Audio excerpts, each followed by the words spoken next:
o Evangelho da vida, o Evangelho da graça de Deus, o Evangelho do sentido da felicidade, da bem-aventurança. É o Evangelho da bem-aventurança, é o Evangelho da eternidade. Eu quero que você leia em Lucas, acesse Lucas 16, de 14 a 17, e use o meio que você queira, mas, se possível, leia. Eu leio na versão da Sociedade Bíblica do Brasil, versão João Ferreira de Almeida, atualizada. É uma versão antiga, é uma atualização que vem desde sempre na minha vida. Eu sempre li a Escritura nessa versão em português. Em inglês eu tenho uma variedade de versões, mas no português eu sempre recorro a essa versão. Não é porque seja melhor, é porque é a que eu sei de mim para mim, no meu coração, a minha vida inteira. Eu não vou desperdiçar a memória de algo que tem a ver com uma ótima versão da Bíblia, que eu tenho quase que totalmente decor na minha alma e no meu espírito, marcado por ela, e trocar só para ter a sensação de estar lendo uma nova Bíblia, ou novos evangelhos, ou alguma coisa. Agora, se você tem dificuldade de entender o português, procure um gibi que seja, mas desde que seja fiel ao que originalmente está sendo dito. Mas a liberdade é total. Hoje, aqui em Lucas 16, de 14 a 17, nós vamos falar sobre o seguinte tema, e eu quero que você anote, que você guarde. É sobre Jesus e a inversão de significados. Repita comigo, se você puder, onde quer que você esteja. Jesus e a inversão de significados. É sobre isso que eu quero que você pense. Porque encontrar Jesus implica inversão total de significados. Aliás, tudo nos evangelhos é sobre essa inversão de significados. É Deus que engravida uma mulher na ausência do marido dela e a deixa viver com a angústia dessa situação. É um marido que tem que crer na voz de Deus para não pensar mal da mulher. É Deus que nasce numa manjedoura e depois é levado num jumento, fugindo para um exílio, de onde volta e é criado num ambiente de simplicidade e de total perspectiva de aldeia, todo mundo conhecendo uns aos outros e as suas histórias. É nesse lugar comum que Deus cresce em Jesus, que o Cristo cresce em Jesus e toma plenitude de consciências gradativamente, porque o princípio é esse. Tende em vós o mesmo sentimento que houve também em Cristo Jesus, o qual, sendo Deus, inverteu significados, não julgou como usurpação o ser igual a Deus. Antes, ou ao contrário, a si mesmo se esvaziou. Jesus é inversão de significados. E quando ele aparece, ele busca se identificar com pecadores no batismo de João. Ele segue e chama para que venham com ele a maioria dos que ele veio a chamar eram pessoas, do ponto de vista acadêmico, de grandeza humana, desqualificadas totalmente.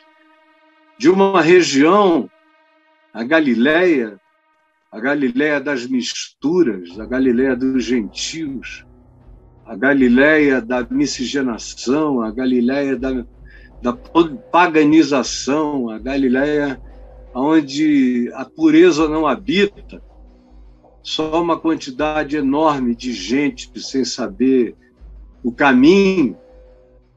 É lá que ele escolhe viver. Aqueles que ele convida, a maioria deles estavam por ali. E o maior deles ali é moralmente desqualificado no lugar, que era Mateus. E ele anda sempre assim, escolhendo os lugares simples, chamando as pessoas para pensarem na existência com a urgência dos momentos, do hoje eterno, do agora. É agora que é a hora de viver. Eu não posso acrescentar meio metro ao meu caminho, então deixa eu usar o meio metro que eu tenho aqui para dar o melhor passo. E ele ensina assim, o tempo todo, convidando os menores para os maiores privilégios e deixando os maiorais correrem atrás dele. É assim que ele vai. Ele se deixa servir por mulheres e faz isso com todo carinho e não tem nenhum problema de conversar sozinho com elas, ou de ser tocado por elas, ou de tocá-los. Num mundo machista, impuro, onde um homem em pé conversando com uma mulher já podia significar objeto de suspeição, como a gente vê em João 4, quando Jesus conversa com a samaritana e os discípulos de longe disseram, não tiveram coragem de dizer por que tu estás fazendo isso, mas ficaram achando meio esquisito. O caminhar de Jesus o tempo todo transgride os mandamentos dos homens, as importâncias e sentidos, as maioridades, as supremacias. O tempo todo existe em rota de colisão com aquilo que os homens apreciam, louvam, buscam, desejam e até matam para ter. E ele passa batido. Ele diz que se você chega num lugar, você não tem que procurar a melhor casa do lugar. Ele diz que você tem que buscar quem seja filho da paz. Se for na choupana pobre, ou na casa média, ou numa melhor, não importa, desde que sejam filhos da paz. Gente de paz. Isso é o que ele valoriza. Ele não valoriza grandes celeiros, ele valoriza a capacidade de hospedar, de acolher, de abrigar, de socorrer. Ele não valoriza as importâncias sacerdotais, levíticas, religiosas. Não, ele valoriza amor, compaixão, bondade posta em prática, mesmo que seja por um samaritano considerado por todos um herege, porque a única ortodoxia que Deus enxerga é aquela que não é cega para o próximo em necessidade. A única ortodoxia que Deus enxerga é aquela que não é cega para o próximo em necessidade. É o que Jesus ensina. São significados diferentes. Ele diz que é pelo caminho mais estreito, mais difícil que se tem que ir. Não por uma escolha de dificuldades, é que, na maioria das vezes, os grandes favorecimentos habitam as grandes corrupções da alma. Frequentemente, a gente tem que andar por um caminho mais estreito para não perder o coração. Porque ele ensina, diferentemente do mundo, que os fins não justificam os meios. E o mundo diz que os fins justificam os meios. Ele vive contra isso. Ele existe contra esse princípio, contra essa maquiavelice maligna, demoníaca. Ele existe em favor da vida, mesmo que seja através do sacrifício, da entrega, do amor que se dá, que não tem medo de se entregar, que não está aqui para se poupar, para se defender da vida, nem do próximo, nem do diferente. E aqui no contexto do Evangelho de Lucas é justamente sobre isso que ele está falando desde o capítulo 15, quando ele sentava e se aproximavam os publicanos e pecadores para o ouvir e ficavam à volta dele e riam e conversavam, e Jesus respondia, e os religiosos de longe olhavam e diziam: meu Deus, esse cara não tem pudor. Como é que ele senta com esse pessoal? Como é que ele ouve essa gente desprezível? Publicanos, entreguistas, que trabalham para os romanos, e pecadores, homens, mulheres de todos os tipos, homens sem fidelidade minimamente razoável, e mulheres que naquele tempo, se pudessem e tivessem a condição de estar na rua, é porque, dada a cultura, marido também não tinham, estavam livres, por que quisessem, embora sobre elas pesasse um juízo horrível de todas as perspectivas da sociedade. Por isso é que os fariseus murmuravam, e os teólogos da religião mais rigorosa, e diziam: ele recebe pecadores e come com eles. Porque comer com alguém naqueles dias era um sinal de identificação, era um sinal de comunhão, era um sinal de validação mútua. Comer com alguém. Por isso é que a ênfase deles não é no conversar, é no comer, é no receber e no comer, no tratar bem, no acolher, no hospedar, no fazer a pessoa se sentir abraçada, querida. Essa era a reclamação da religião. Ele não se escandaliza. Ele normaliza, naturaliza os pecadores. Fala com eles com naturalidade, ainda serve o pão, oferece o vinho, come com eles. Compartilha frutos. Prova o que o outro provou antes e lhe estendeu a mão, como costumava acontecer na antiguidade. As comidas rodavam nas mãos das pessoas. Elas partiam os pedaços e davam adiante. Nem sempre havia canecas de vinho para todo mundo, por isso não era incomum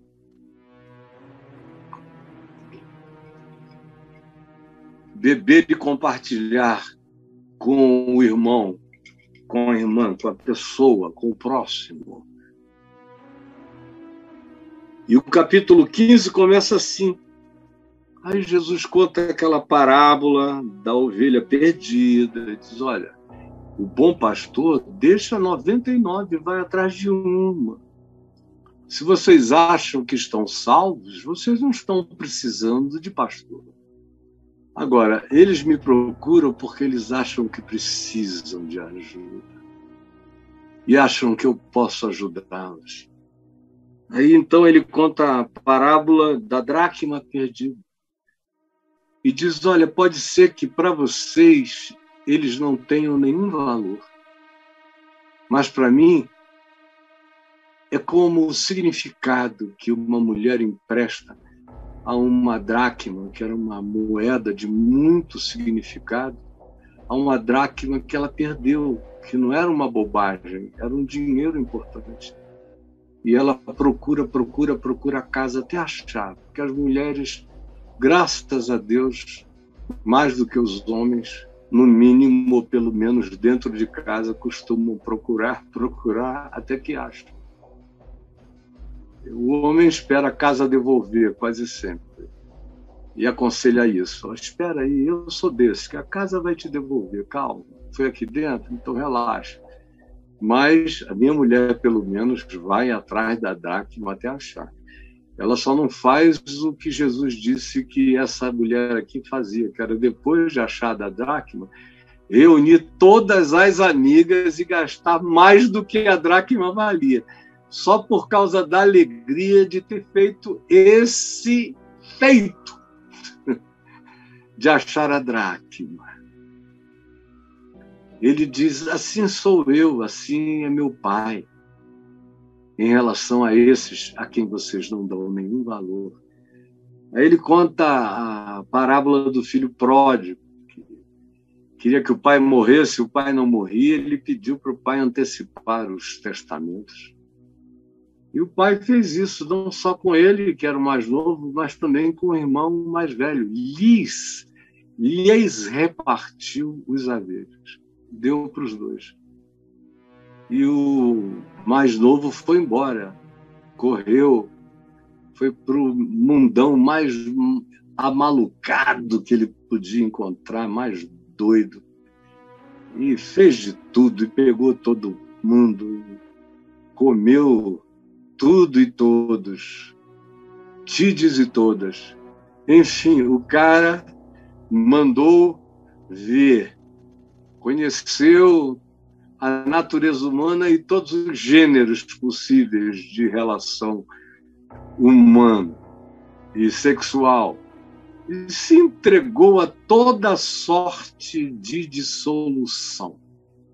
Ou seja, passou a viver tão dissolutamente que, com uma rapidez enorme, ele gastou a grana toda. Passou necessidade, entrou na miséria, não aguentou mais, caiu em si, ensaiou diante de Deus a oração que ele vinha fazendo e queria repetir diante do seu pai. Voltou para casa, o pai o viu de longe, correu, o abraçou e o beijou, mandou prepararem uma festa, mandou matarem um novilho, mandou contratarem literalmente música, uma banda na cidade.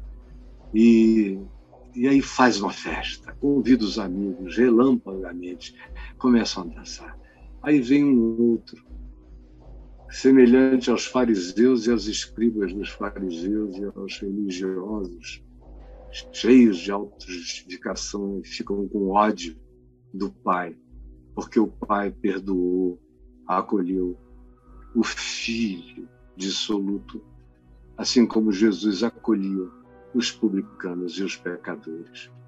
Jesus estava dizendo, vocês são como esse filho mais velho, vocês não entram na festa e não deixam ninguém entrar, e nem vivem a alegria para vocês.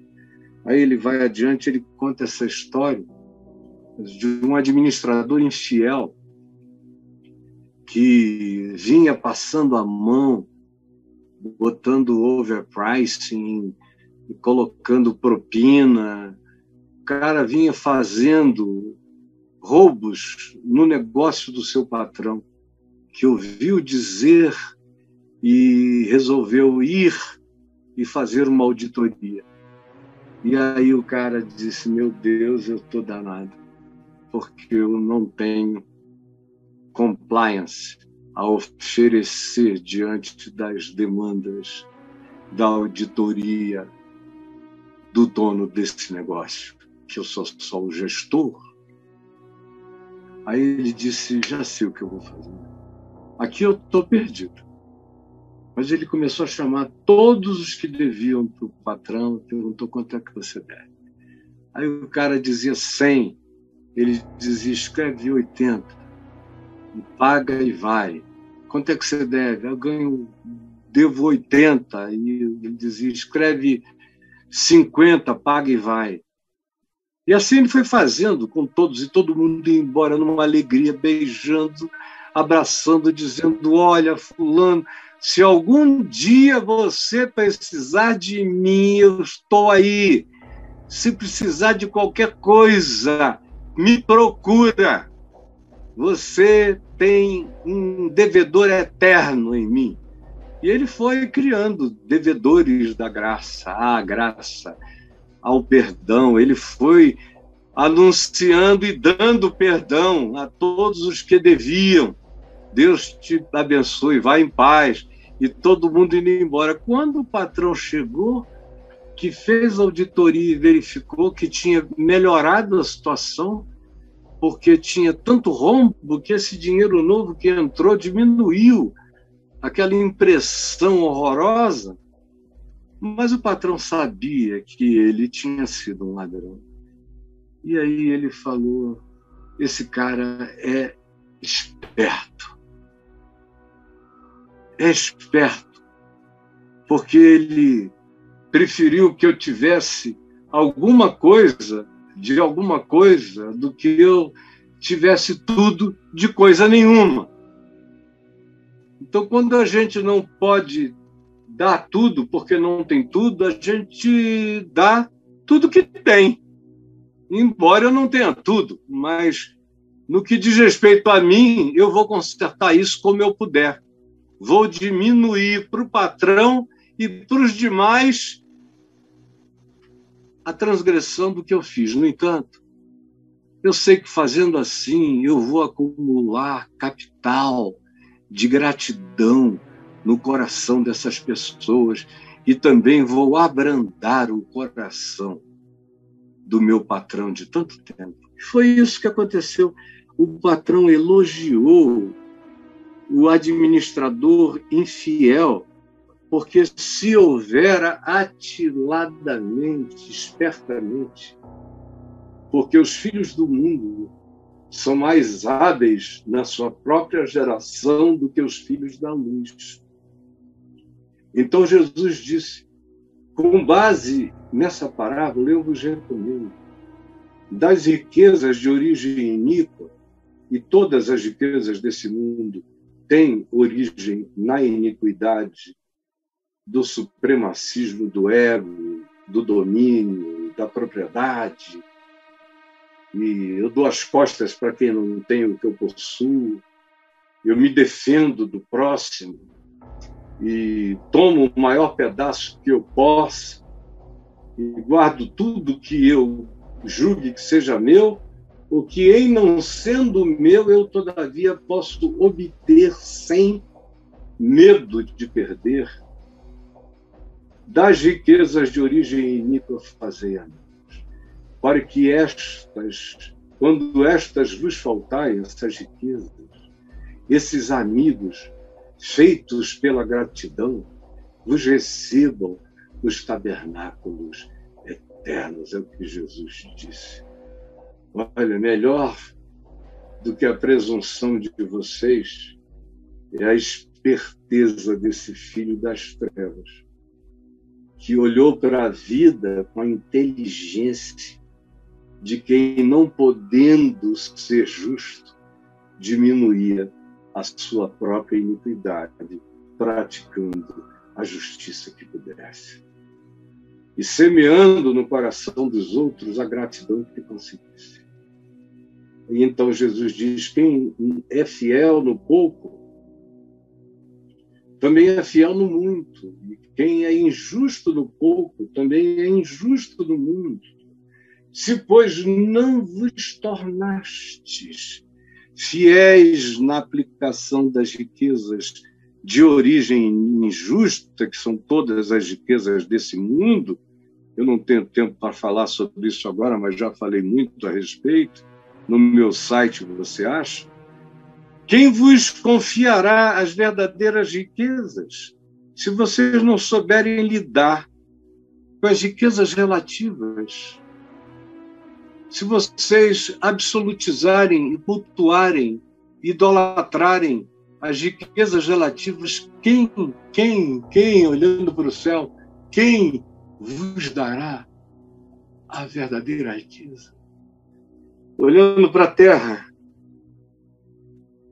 se vocês não sabem lidar com as riquezas deste mundo, quem é que vai entregar a vocês as riquezas ultradimensionais da eternidade? Quem? E Jesus prossegue. E ele diz: se não vos tornastes fiéis na aplicação do que é alheio, porque nada aqui é de ninguém, nada aqui é nosso. Cara, daqui a uns poucos anos, se demorar muito, daqui a umas 2 décadas, ou quem sabe um pouquinho mais, mas provavelmente daqui a umas 2 décadas, pela estatística das coisas, você vai me procurar aqui, só vai me achar em vídeo. Nunca mais você vai me ver na Terra. Nesse planeta, não. Você vai me encontrar num novo céu e numa nova terra, onde habita justiça, amor, verdade, onde todo mundo é luz. Mas aqui, mais de 20 anos, você só vai ter vídeos empalidecendo diante de tecnologias que vão se tornando 3D, projetadas, tudo extraordinário, uma qualidade imensa. Mas o meu tempo aqui, ninguém deve mais me perguntar quantos anos eu tenho, como disse uma vez o Rubem Alves. Se me perguntarem quantos anos eu tenho, eu vou dizer apenas quantos anos eu não tenho, porque anos um dia eu tive, agora eu já não tenho mais tantos anos. Eu tenho poucos anos diante de mim. E depois vou partir daqui. E se não vos tornastes fiéis na aplicação do que é alheio, porque aqui nada é de nenhum de nós, quem vos dará o que é vosso? Vocês não sabem lidar com o que é dos outros. O Pai não vai te dar o que é teu, até você aprender com o que não é seu. Quem não sabe tratar bem a terra não pode entrar no céu. Quem não sabe tratar bem o alheio, o temporário, o passageiro, o emprestado, não vai receber tesouros contínuos e perpétuos. É o princípio implícito. A gente tem que escolher a quem servir, o que significar, porque a vida não habita a multiplicidade dos significados, que, por serem tão absolutamente múltiplos, relativizam-se uns aos outros. E tudo acaba perdendo o valor absoluto pelo qual a nossa alma, a minha, pelo menos, clama. E aí vem o que eu quero que você pense, que é sobre Jesus e a inversão de significados. Já deu para você perceber, não é? Ele vem aqui embaixo do verso 19 em diante, conta a parábola ou a história do rico e do Lázaro. Conta essa fábula do mendigo que morava à porta do rico e que morreu e foi levado pelos anjos para o céu, e do rico que não prestava atenção ou tinha tornado aquele mendigo invisível para ele. Era parte de um cenário que não tinha nada a ver com ele, era da porta da sua casa para fora, portanto, ele não tinha nada a ver com isso, como a maioria das pessoas pensa. E um dia morreu também o rico, porque o pobre morre e o rico morre. Por isso todos os homens nascem iguais, porque todos os homens vêm ao mundo do mesmo modo e todos os homens partem do mundo através da morte. O resto é vaidade, é mentira, é engano. Jesus contou essa história e disse: o rico foi para o abismo. E no abismo, e na angústia, no Hades, no Tártaros, que era uma linguagem da mitologia, da escatologia grega, no Tártaros, no mundo dos mortos, ele clamava querendo frescor, e tem toda a narrativa. E ela vem carregada desse princípio, da inversão de significados. Então, tudo, desde o princípio até o fim, tem a ver com inversão de sentidos. Por exemplo, se eu morresse e eu soubesse, como Jesus sabia, que eu iria ressuscitar de entre os mortos, eu iria desejar, minha racionalidade, minhas lógicas, meus aristotelismos subjacentes do protestantismo e do cristianismo provavelmente me fosse querer escolher as melhores testemunhas para estarem nas proximidades do lugar aonde eu iria ressuscitar dos mortos. Eu iria querer. Eu iria dizer: olha, eu vou ressuscitar, vocês não estão crendo, mas se quiserem, domingo, hora tal, apareçam nesse lugar aqui, porque vocês vão ver. E se eu ressuscitasse, eu não só iria querer as melhores testemunhas, mas provavelmente eu fosse querer todas as testemunhas. Mas Jesus muda esse significado, que é basicamente intuitivo. E ele adota um sentido contra-intuitivo. Ele morre, ele não faz recomendação para depois. Está escrito lá nos Salmos, mas quem quiser ler, que leia, entender, que entenda. Ele não deixa nada escrito, nenhum programa, nenhuma cronologia, nada.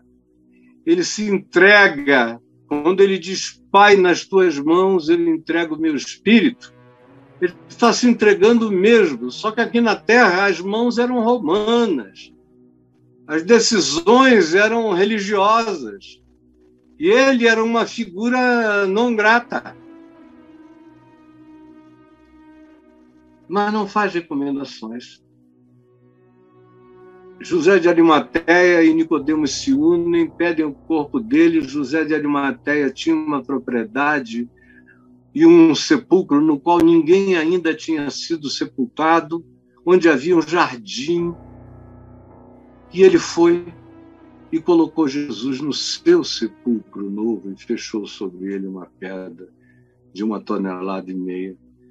E os romanos foram lá e lacraram a tumba e botaram guardas a postos em rodízios permanentes, a pedido dos chefes da religião, que disseram: esse embusteiro, enquanto vivia, disse que no 3º dia ele ressuscitaria, então vamos botar guarda romana lá que eu quero ver se ele vai ressuscitar. E foi o que fizeram. Até que ao 3º dia apareceram 2 seres como relâmpagos falando, relâmpagos falantes e andantes, e tocaram na pedra, e a pedra correu para o lado. Seres alienígenas. E os soldados romanos ficaram parados, empedernidos, impávidos, como se estivessem mortos, é o que diz o texto, catatônicos. E aqueles seres falando, eles saíram correndo. Logo depois, chega uma mulher, discípula, Maria Madalena, com outras mulheres, vem a pedra removida e saem correndo para dizer: olha, removeram a pedra, mas Maria fica lá chorando. E ela vê Jesus, mas pensou que era o jardineiro, chorando, chorando, chorando. Ela sente aquela presença. Jesus fala com ela, ela se vira, enxuga as lágrimas, aí vai reconhecendo Jesus. Quando reconhece, quer pegá-lo, Jesus disse: não, não. Esse tempo do chora aos meus pés, senta comigo, conversa, esse tempo passou, agora você vai ter que aprender uma outra relação. Mas isso foge a toda lógica. Uma mulher naquele tempo, meu Deus, não era respeitada no início do século XX, não era no meio do século XX, não era nos nossos dias, ainda não é.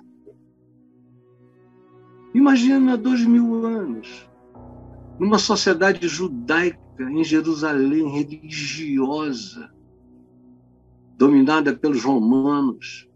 A mulher era só um objeto.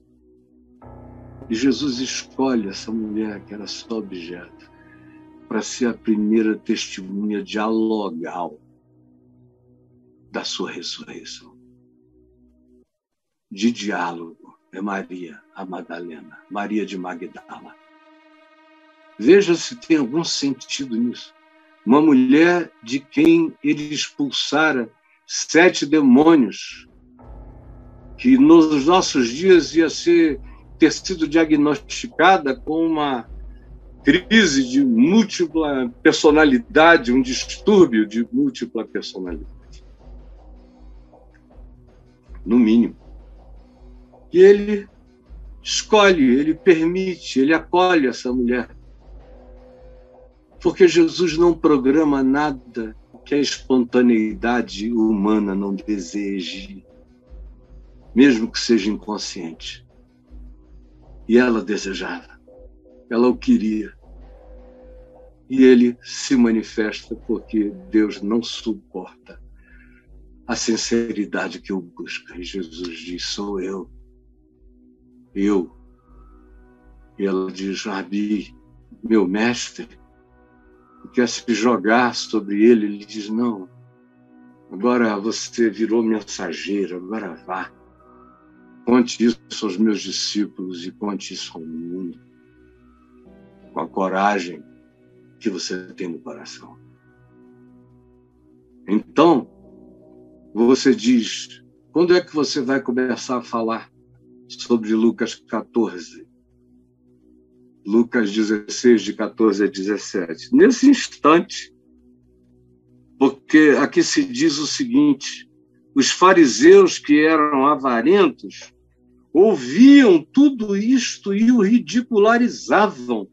Mas Jesus lhes disse: vós sois os que vos justificais a vós mesmos diante dos homens, mas Deus conhece os vossos corações. Pois aquilo que é elevado entre os homens é abominação diante de Deus. A lei e os profetas vigoraram, tiveram vigor, vigência, até João Batista. Desde João Batista vem sendo anunciado o evangelho do reino de Deus. E todo homem, mulher e ser humano se esforça por entrar nele. Quem é que não gostaria de viver para sempre?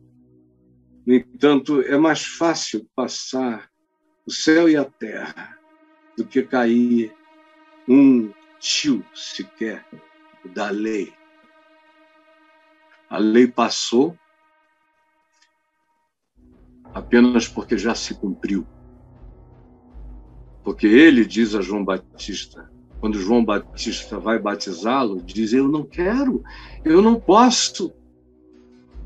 Tu és o cumprimento de todas as coisas.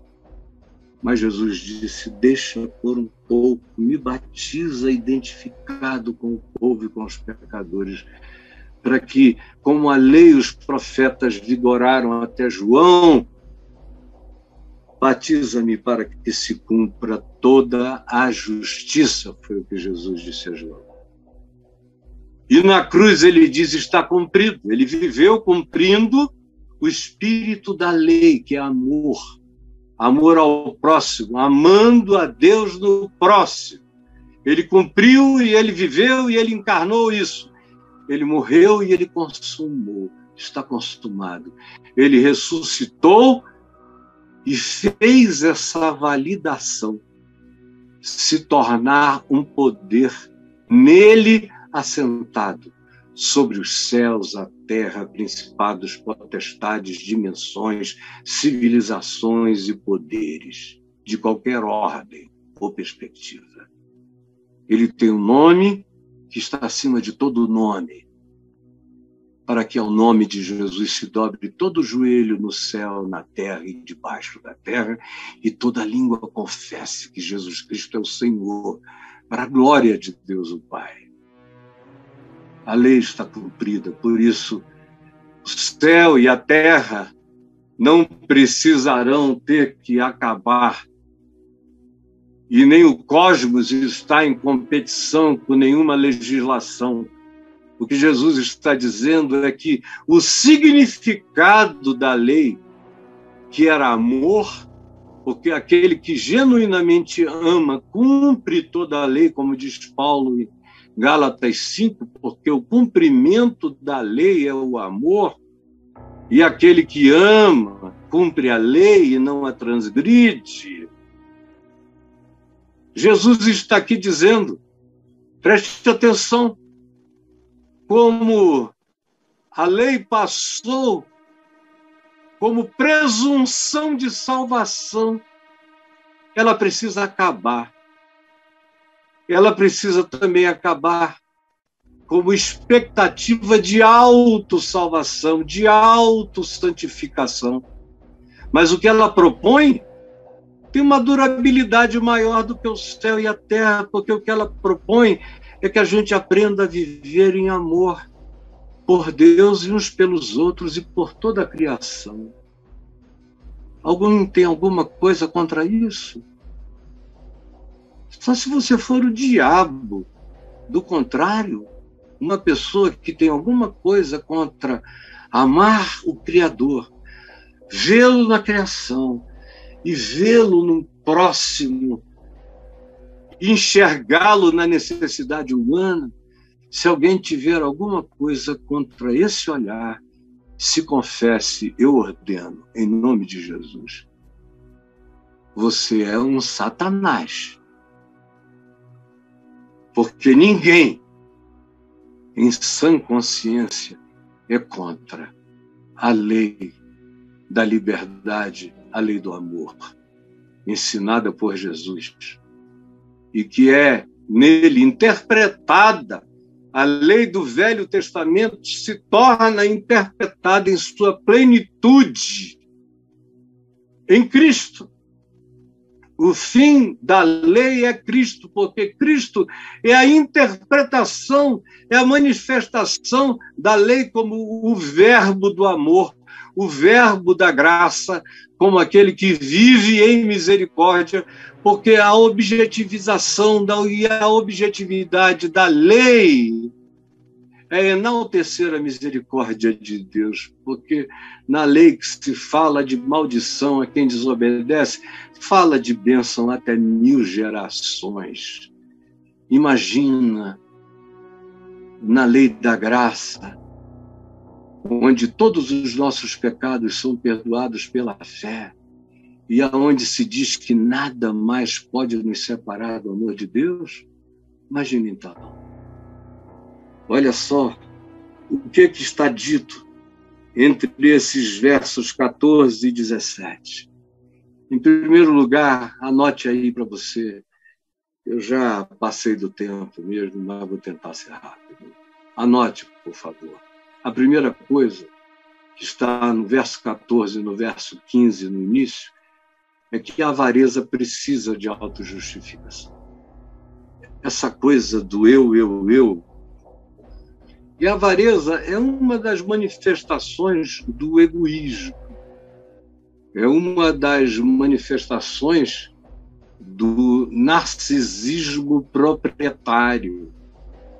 É uma das manifestações do supremacismo que se autoempodera. A avareza é a autojustificação alegando que a pessoa ficou rica e está rica porque guardou tudo, sentou em cima de tudo e não deu nada para ninguém. Esse é o conselho. Quer também? Não dê nada para ninguém, porque quem ajuda o próximo se ferra. Como cada vez eu ouço mais nessa sociedade onde a iniquidade cresce e o amor se esfria de quase todos.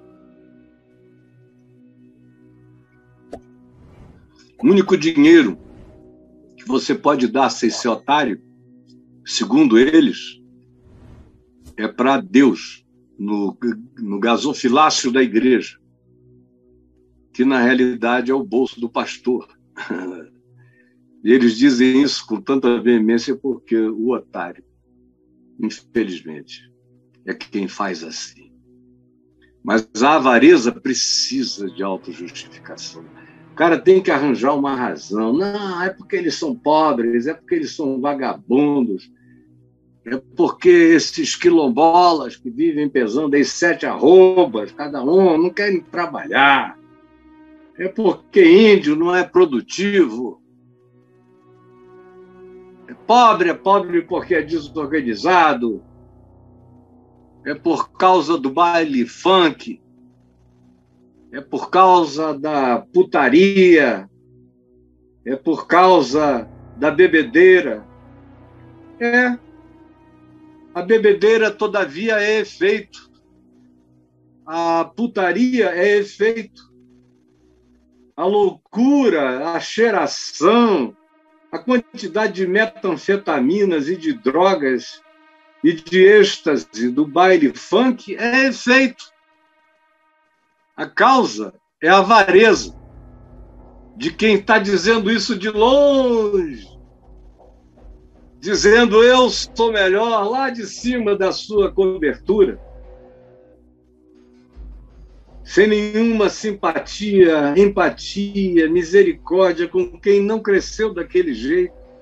Todos os homens nascem iguais, só que não, porque nós fazemos a diferenciação econômica, social, cultural, todos esses são poderes, a diferenciação de todos os tipos, estética, diferenciação de nacionalidade, de raça, de etnia, de cultura. Por isso é que eu não ando com gente assim. Isso é coisa de pobre, porque a avareza precisa de autojustificação para a sua indiferença, para a sua capacidade de encaramujamento, para o seu ostracismo em relação ao pobre, ao necessitado, ao faminto, ao que tem menos que você, precisa de alguma ajuda. Mas você tem dito, eu cheguei até aqui com a bênção de Deus, porque eu dei o dízimo e trabalhei pra caramba. Eles que se virem. Essa é a atitude, essa é a filosofia do avarento. Ele tem que arranjar algum tipo de autojustificação. Eu sou a self-made man. E você não é um homem que se fez a si mesmo pelo próprio trabalho. Então que se dane, cara, vai se virar. Essa é a primeira coisa que a gente tem que aprender que esse espírito cria na gente. Essa autojustificação, essa ilusão de supremacia. Jesus disse isso a eles. Vocês são avarentos. Jesus diz, e vos justificais a vós mesmos diante dos homens, mas Deus sabe quem vocês são. Sabe? A segunda coisa que a gente precisa saber nessa sequência é que se a avareza produz autojustificação, essa autojustificação ou justiça própria, ela pratica e precisa praticar a ridicularização do outro. Porque senão todo mundo presta atenção e vê que você é uma pedra de coração, você é um avarento indiferente. E aí você se auto-justifica dizendo, eles é que não souberam trabalhar como eu, e não se enxerga. E como isso produz auto-justificação, essa auto-justificação tem que praticar a ridicularização, como se diz no verso 14, nessa segunda parte dele, que acrescenta os fariseus que eram avarentos, ouviam todas essas parábolas de Jesus e as suas aplicações, e então o ridicularizavam, um otário, esse pastor que deixa 99 para ir atrás de uma, essa mulher que gasta mais na festa do que naquilo que encontrou, esse pai que acolhe um filho canalha como esse. Isso tudo é coisa de otário. Esse homem que chamou o servo enganador de inteligente, porque na relativização dele ele conseguiu diminuir as perdas. E o cara disse, bom, já que esse mundo é caído, é melhor a gente ter um percentual de alguma coisa do que 100% de nada. E disse, se você se identifica com esse administrador infiel, pratique o bem. Aproveite o tempo dessa consciência que você ainda tem e diminua o débito pela prática do amor. Já está tudo pago em Cristo, mas se eu creio que Jesus já pagou a minha conta, que eu já sou salvo pela graça, pelo favor imerecido, eu assumo agora o caminho da graça, o caminho do Evangelho, o caminho da prática do amor de Deus para com o meu próximo. E eles olham para isso e chamam isso de ridículo. Hoje em dia, a própria igreja evangélica, que eu já conheci, tendo prazer em doar, já houve um tempo, vocês sabiam, que todas as igrejas levantavam dinheiro para ajudar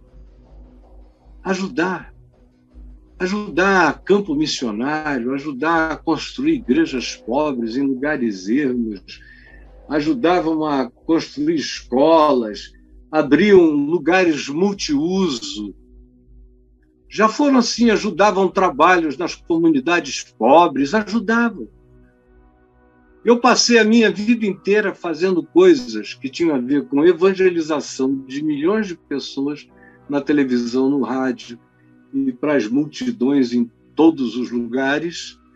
Segunda coisa, passei a vida ensinando para pastores, para ver se eles melhoravam o modo de enxergarem a vida, o povo, a sociedade, o evangelho, eles próprios, a Deus neles. A terceira coisa na qual eu investi era no prestígio e no respeito e na honorabilidade que me davam em todas as igrejas e no país inteiro. e levantei milhões e milhões de dólares investidos em evangelização, em treinamento de pastores e a maior parte do dinheiro em recursos para ajudar, para treinar, para criar meios de instrumentar crianças, adolescentes, jovens e adultos com todas as aprendizagens necessárias para eles crescerem, educarem-se, melhorarem-se, enquanto eram ajudados a comer, a beber, a vestir, eram estimulados a fazer todas as outras coisas que nós mesmos oferecíamos, porque os crentes não eram ainda avarentos. Hoje os crentes viraram fariseus, escribas de fariseus, eles só botam dinheiro no gasofilácio do templo porque aparece, pousam para foto de glória. Se derem uma grande oferta, logo, logo vão ser reconhecidos, chamados e louvados. Esse era o desejo. E quem quer que relativizasse esse padrão, eles ridicularizavam, como Jesus, que invertia essa ordem, esse significado, essa matemática simbólica e de todas as naturezas. Por isso eles ridicularizavam. Toda vez que me ridicularizam, eu olho e vejo, pela misericórdia de Deus, que eu estou sendo ridicularizado pelas melhores e boas razões diante de Deus. Então que vem o ridículo. A terceira coisa, que está implícita aí nesses versos de Lucas 16, é que a ridicularização sempre declara quem você é. Você é o que você declara ridicularizando os outros. Se você diz em ridículo acerca de alguém a ridicularização do outro e você a pratica, o modo como você a pratica conta quem você é. Conta quem você é. Porque a boca fala do que está cheio o coração. Isso é infalível. Portanto, a ridicularização sempre declara quem você é. Como diz o verso 15, ridicularizavam, não diz o verso 14. Mas Jesus diz, olha como esse pessoal se entrega, é o pessoal que a existência deles é uma bandeira diante de Deus. Vós sois os que vos justificais a vós mesmos diante de Deus. E Jesus diz isso na frente de todo mundo. É uma espécie de juízo final antecipado.